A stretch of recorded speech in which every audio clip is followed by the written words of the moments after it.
In today's video, we're going to show you how to reverse sear a steak. This is an easy way to control the doneness of your steak so you know how it's going to turn out. The two things you need to have when reverse searing a steak is a thick cut. It doesn't have to be as thick as this, but it just has to be a little bit thicker than your normal steak. The other thing you need is a temperature probe. There's two styles that you can use, and I'll talk about the pros and cons of both. The first one is an instant read thermometer. The benefits of this is that it's inexpensive and it's an easy way to find out the internal temperature of the steak.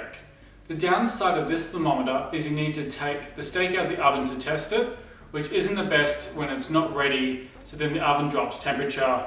Overall, it works well, but it's not the best. This is a Bluetooth thermometer. It also connects to your phone, so you can set the exact temperature that you want and it will give you a notification when the steak is ready. We're going to do a simple rub. We're just going to use salt and pepper and a lot of olive oil. As always, we want to make sure that we cover all sides of the steak, as well as the back. And salt, it's one of those things that I feel like you need a little bit more than you think you do.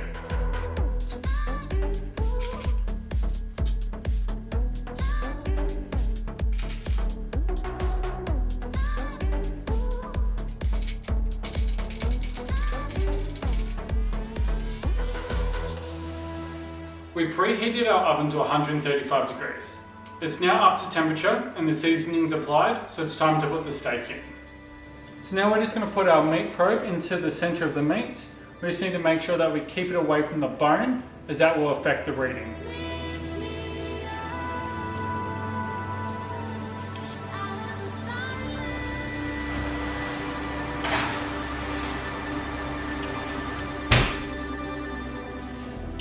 The thermometer we use from Inkbird is relatively inexpensive and, as you can see here, really easy to use. For reverse searing, you want it to be one below what you're going for. For us, we want medium rare, so we're going to select rare. The app also shows you a graph of the cooking temperature and then an alarm once it has hit the desired temperature. I'll include a link to this device in the description box below.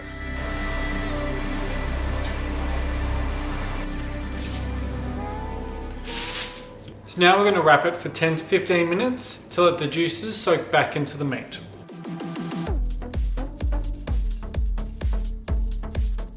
So the steak's been resting for 15 minutes, so now it's time to sear it. We'll put our skillet on the hot plate at high temperature with a little bit of oil in it. You know the oil's ready when you can see a little bit of smoke.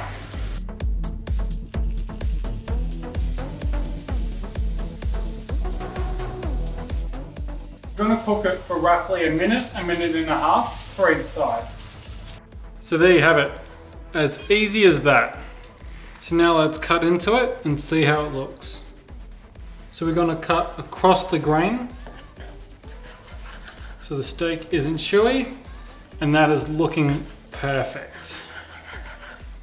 Beautiful pink medium rare for nice crisp outside. And that's it. Reverse searing steaks, it's actually really easy and you get that perfect steak every single time. And the best thing about it is a steak like this was only $30.